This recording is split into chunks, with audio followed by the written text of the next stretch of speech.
Annie and I just have this sort of, we just have a very close relationship, and we've always been really, really good friends, and it started in comedy and sketch.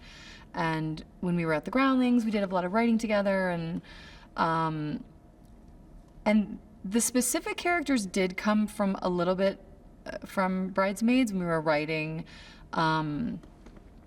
Lillian's mom, there was a couple scenes that got cut, which they didn't really add anything to the story. We just thought they were funny. About these women, you know, and they talk like this, and we just always do those voices. They've been best friends for years and years, and sometimes you do sort of morph into your close friends and your partners in life, and there are elements where you become very similar, and they just live in their own world, which is what I love about them, and they're not really affected by a lot of things out in the big bad world, and they're just sort of like happy and blissful, and they're living in this existence, and they dress the same, their hair is kind of the same, and they just come from like a very pure place, and they're a little oblivious to a lot of things that are going around them too, which is what makes them funny to me.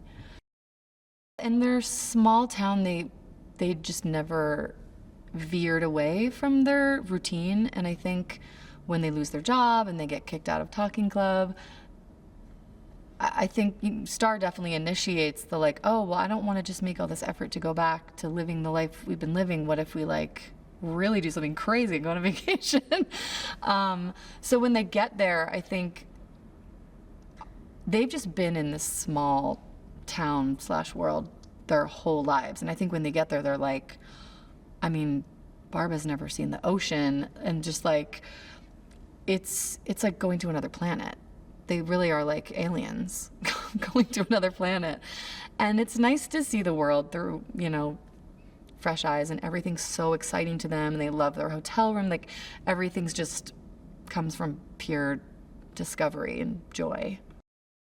Writing with Annie, I've said this a million times, is like my most favorite thing to do in the world, because it's so easy, and we have the exact same sense of humor. Like it's almost weird. And I don't know, we collaborate very well, and it's easy, and we respect each other, and if she has a thought, it's just like, yes, let's try it, because we just trust each other. And being able to act with her makes me so happy, because we used to do it a lot at the Groundlings. We did a lot of sketches together, and we haven't done anything, you know, in a long time. We did a scene of Bridesmaids together, which was so fun, and she's, you know, she's my partner, and it's just, I mean, and she makes me laugh more than anyone. I have more trouble in scenes with her, and sometimes it's just like looking at her and her wig and her costume. I was just like, oh my God, this is so ridiculous. What are we doing? I truly think she's just one of the funniest, most talented people I know, and she just happens to be my good friend, so it makes work really fun.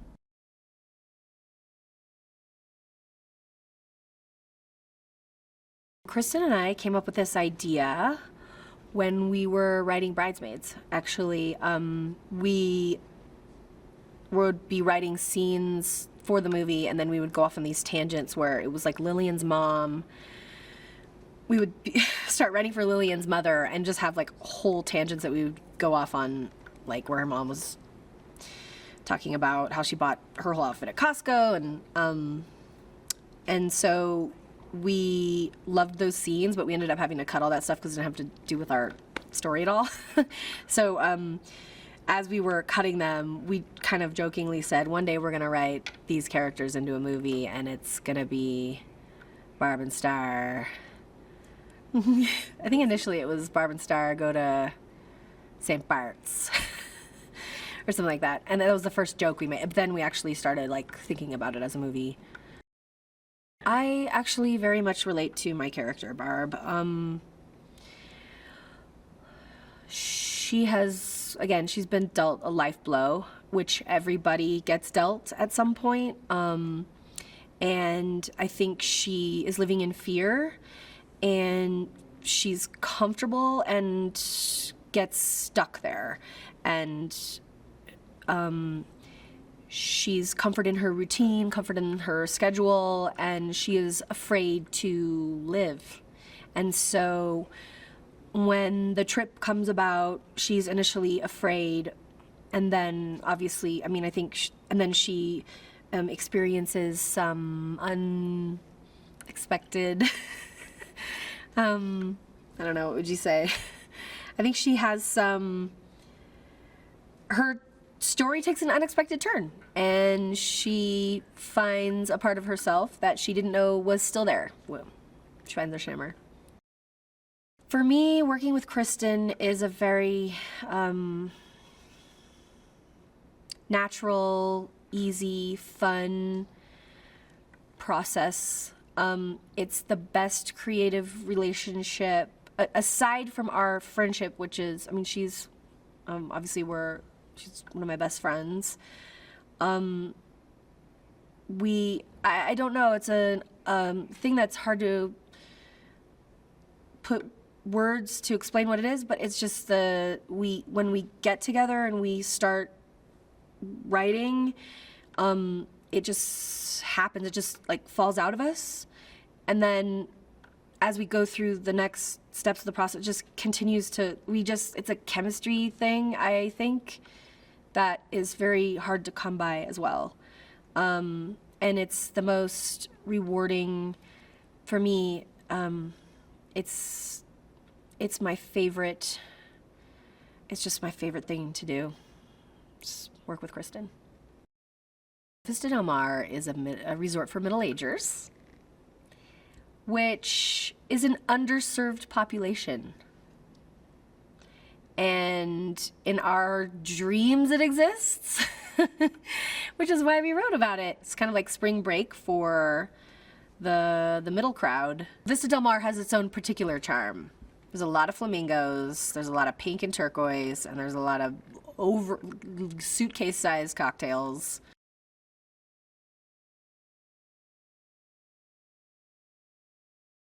I guess what excited me the most about the story was it was like the maddest, funniest thing I've ever read in my life. I've sort of always wanted to do comedy. I've been very vocal about that, and I sort of always thought I would do comedy, and then, played, a couple of quite dark characters, and then you sort of find yourself down a certain path and doing a lot of dramas, and I was always trying to find a way back into, or no, a way in, not even a way back, like a way into doing comedy.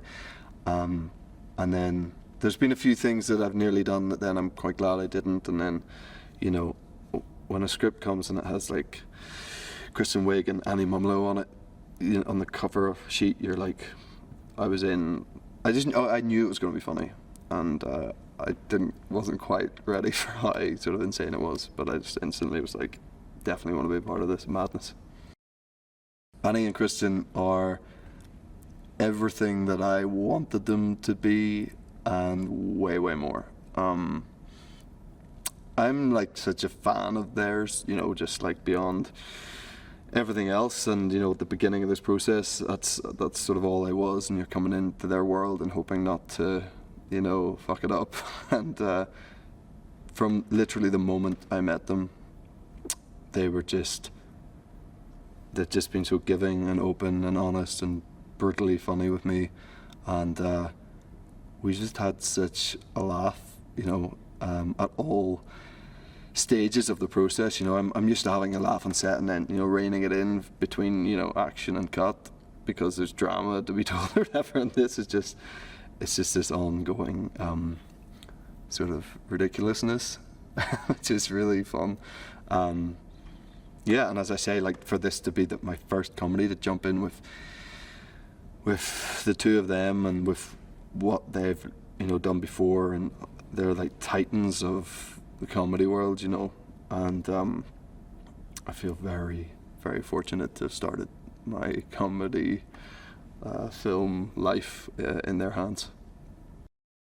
So I play Edgar Paget, whose name is his name's funny to me to say, who is an Irish guy who has come from not a lot and has had a few hardships in his life when he was young, and then a woman comes along and takes him back to America to work as her errand boy in her sort of evil empire. And it's a true story.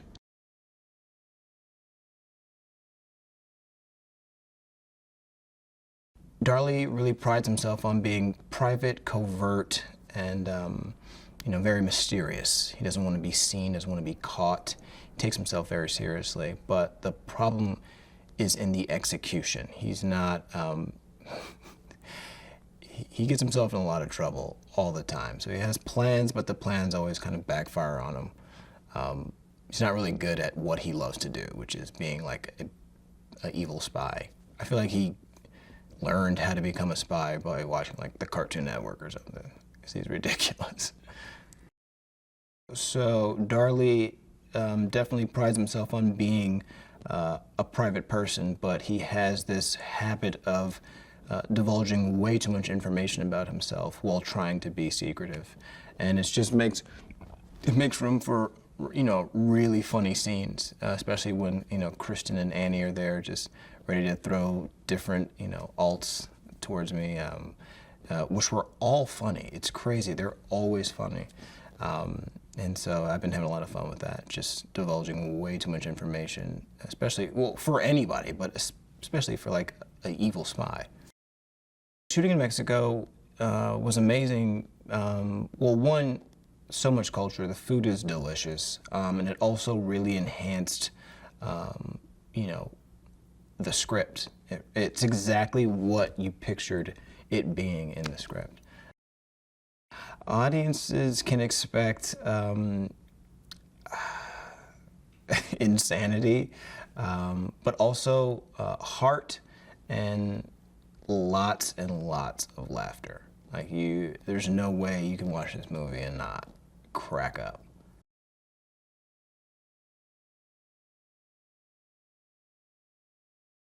Good evening.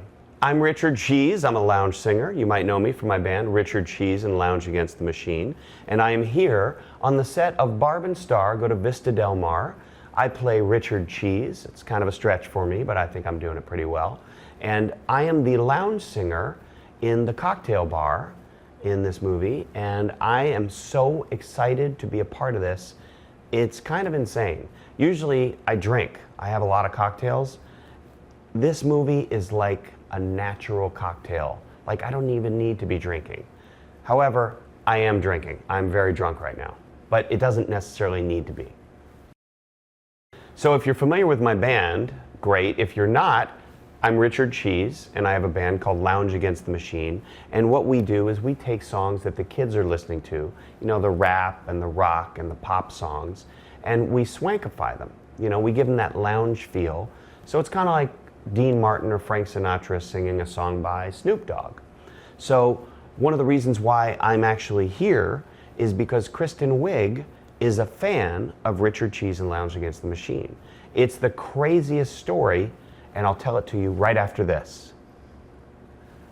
Okay, we're not really cutting away to anything. I'm just going to continue telling the story, but I've never done this before. So many years ago, let's say 2017, I was at a birthday party for a friend of mine. And I'm sitting there talking, eating, drinking. There's a bunch of people there. And all of a sudden, someone at the other end of the table says, "Richard Cheese is right here at this party." And I look over and I don't know what he's talking about. It's my friend's brother-in-law. And I'm like, "What? What do you want?"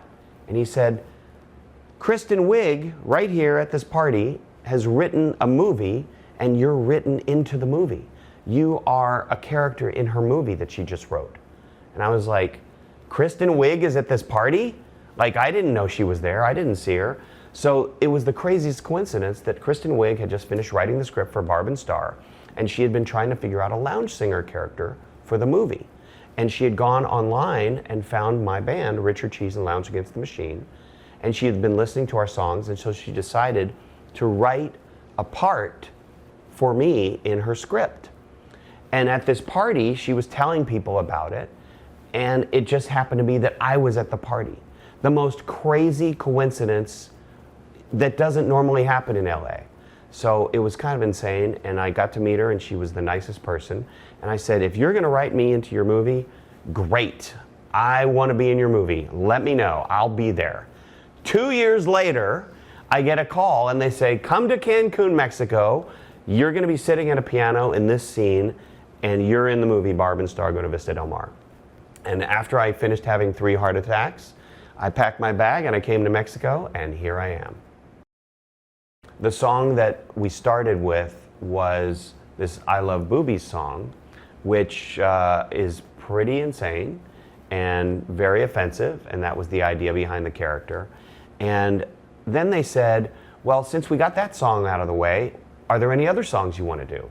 And I said, sure. So I threw a couple other songs out there and we recorded those, and then they said, what if you said this? What if you grabbed that fake martini and knock it over? And so we had all these really interesting creative ideas that we kind of played with, and I was sitting at that piano for maybe 10 minutes, and even if they used 30 seconds of that, it's all worth it because everything they told me to do was funny. So they're geniuses.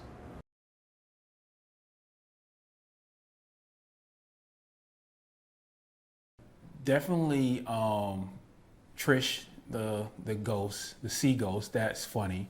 I love the whole drunken treasure when they get all hallucinated and you talk in slow motion, and so that's funny. And then one of my favorite parts is when they first come to the hotel, how everybody's like singing and dancing and putting these giving them drinks and stuff, and they realize that they said motel, and everybody, the music kind of like, give us our stuff back. George makes this drink called the buried treasure, and it's the drink that a lot of people come to the Flamingo Nest for. It's a very popular drink. You know, it's made in this huge fishbowl type glass, and it has a whole bunch of different ingredients that I can't tell you about right now. But the main thing about this drink is the treasure. And in the treasure, there are some elements that I also can't tell you about, because if I tell you about them, I might have to kill you. But these elements will get you a little bit twisted and a little hazy at times, but yeah. So Vista Del Mar is the perfect vacation spot because it's like a tropical hideaway. And you know, when people come to Vista Del Mar, you know, you experience so many different adventures, you meet so many nice people, you all become friends, and by the time you leave Vista Del Mar, everybody feels like family.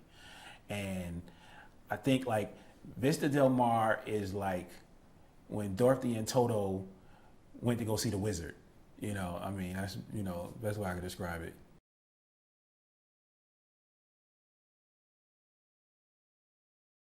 The first time I read the script, and this sounds cliche, but it's absolutely true, I laughed out loud about every page. It was just so like crazy in such a good way. And it was just like, I can't believe this is happening. And I just laughed out loud. And I don't usually laugh out loud. So it was kind of fun to have that happen. The movie is definitely this heightened reality. And I think they really truly wanted to make sure that it stayed that way. And I think that's also why they went with Lionsgate Studios, was because Lionsgate said, we get it, we love it, and we don't want to change it. Working with Kristen and Annie are like working with your sisters. They're just so funny and nice. And outside of the movie, we hang out, we have dinner, they ask your opinion. They're just, neither of them take themselves seriously. And that's what I love about both of them. We all like to have a good laugh, and they definitely do that. Vista Del Mar is an oasis for middle-aged people. So if you're anywhere between, I'd say maybe 39 and 64, Vista Del Mar is the place for you. It has fantastic, it's described that their palm trees sway like Shakira, that there's fudge shops on every block. It is just a hideaway if you're into Jimmy Buffett, and who isn't? So it's the perfect spot for anybody of middle-aged.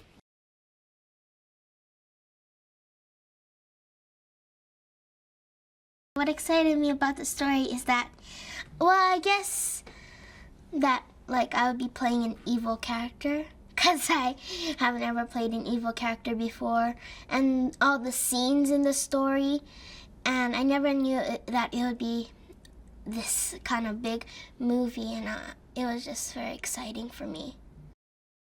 Well, I play Yo-Yo. I describe him as evil, smart-looking,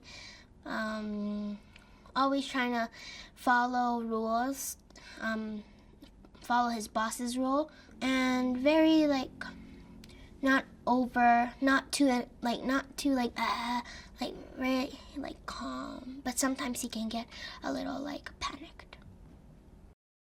Well, I was a little bit interested when I read the script too, about how the genres were all mixed together.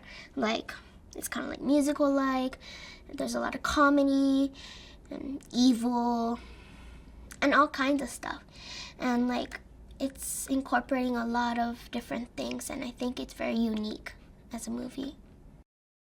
Yeah, working with Josh was really fun because I was really worried because this is my first movie, but Josh being the director, and other people like Annie and Kristen and the crew, they really helped motivate me in all different kinds of scenes, and it really calmed me, and they all encouraged me, and especially Josh and Annie and Kristen.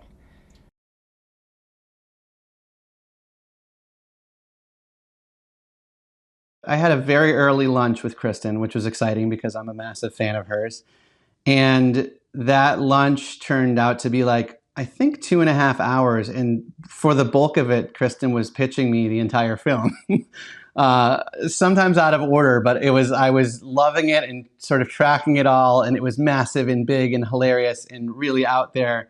And I just was so excited, first of all, by her passion. I mean, it's, when you see somebody who's got such an idea that they're so excited about, that becomes infectious. And so that pitch was exciting. And I said to her, if the script, because she said, I'm going to send you the script. I said, if it's anything as fun as that lunch that we just had, I really want to be a part of this thing. So, I read it and it was wild. I mean, it had everything that you could imagine and more.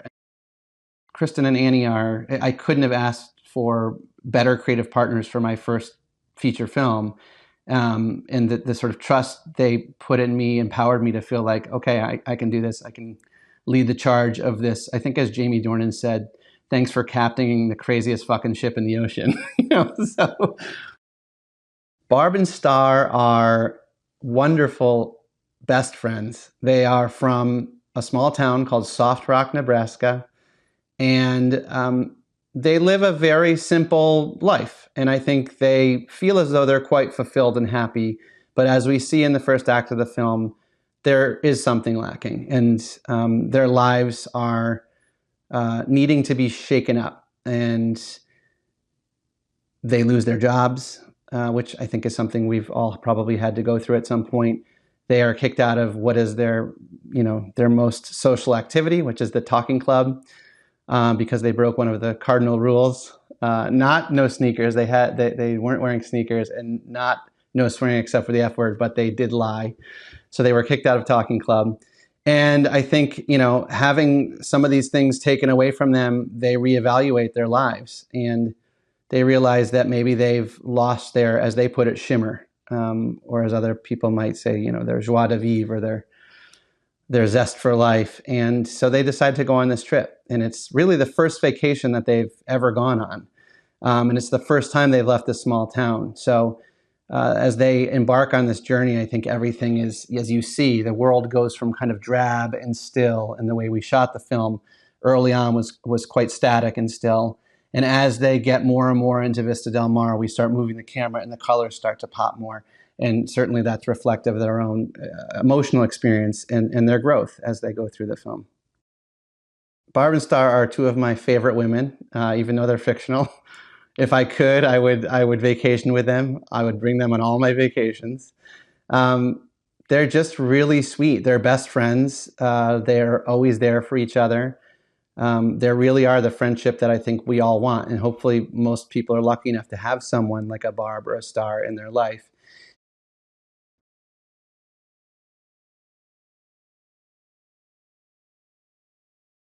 It's funny because, you know, sometimes you read a script as a producer and you go, oh, there's kids.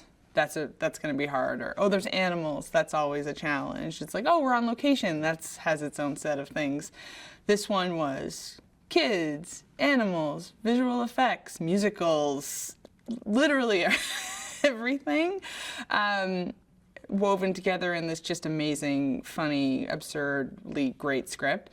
And I just wanted to be part of something fun and exciting, and I think the world needs movies like this, like unabashedly positive and fun.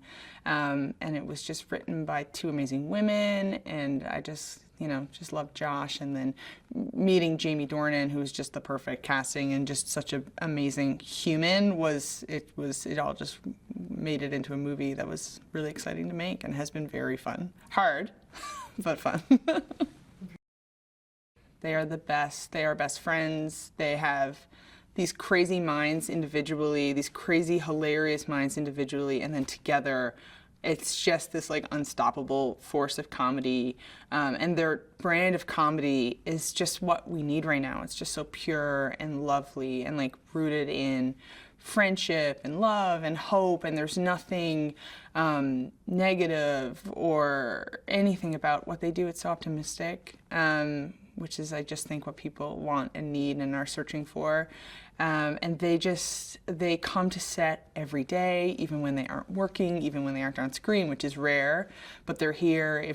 If Barb's on screen and Star's not, Kristen's still here to support her and give alts and vice versa, and they just, you know, they're producers as well as writers, and they just care so much, and they just are so happy this movie's getting made, and I'm so happy they wrote it. Well, I think, you know, part of the movie is really all about how everybody has a shimmer, and for a lot of people, no matter what journey you have, whether you have a really hard job or you end up having kids or anything that happens to you in your life where all of a sudden you wake up one day and you go, oh, is this it? Like, is this my life? And then you just remember when you were younger and you did all these things and you had all this fun and you had less responsibility. And I think a lot of people, myself included, kind of go, oh, is this what life is now? And I think for both of them, they're going to find their shimmer in different ways. And I think for Star, she doesn't believe she deserves love. She doesn't believe she's beautiful enough to have love. And she is able to go and find true love in Vista Del Mar. And for Barb, she was before her husband died, she was such a gregarious, outgoing person. And she kind of let life and her routine with Star stop her from doing a lot of things. And when she goes to Vista Del Mar, she's able to really find that again and be adventurous and go on jet skis and go scuba diving and save the world. This is a full-fledged action movie. If you take the comedy out of it, it's like a Bond movie. We have people jumping off cliffs. We have people flying through the air. We have people on sea-doos. We have people fighting on beaches. We have people destroying Italian restaurants. We have people doing pretty much everything you can imagine. And it was really fun and exciting. And I don't think people have seen a movie like this in a really long time.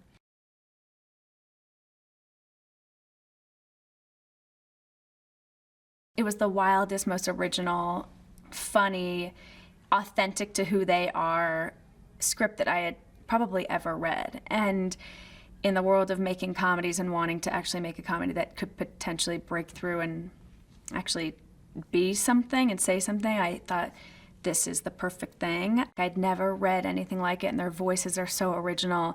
And knowing both of them also really was sort of exciting to sort of picture how they would bring these characters to life. And then I was also lucky enough to be a part of the early table reads that they would just have with their friends. So I got to hear their voices very early, and I got to know not only the girls as people better, but these characters. Josh Greenbaum and I actually weirdly have a connection. My husband produced his first documentary and actually all of his documentaries, so I got to know Josh through him.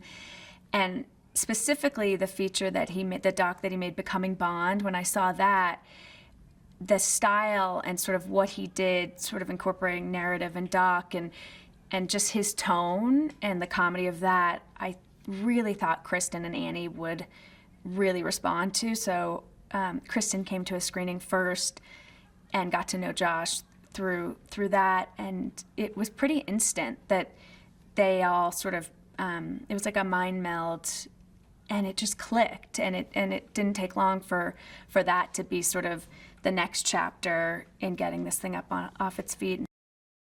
It is insanely funny, but it's incredibly touching, and I think that Josh found that like delicate line and married those two so brilliantly that it won't just be these two wacky characters. I think that people will actually relate to these women and the journey they're going on.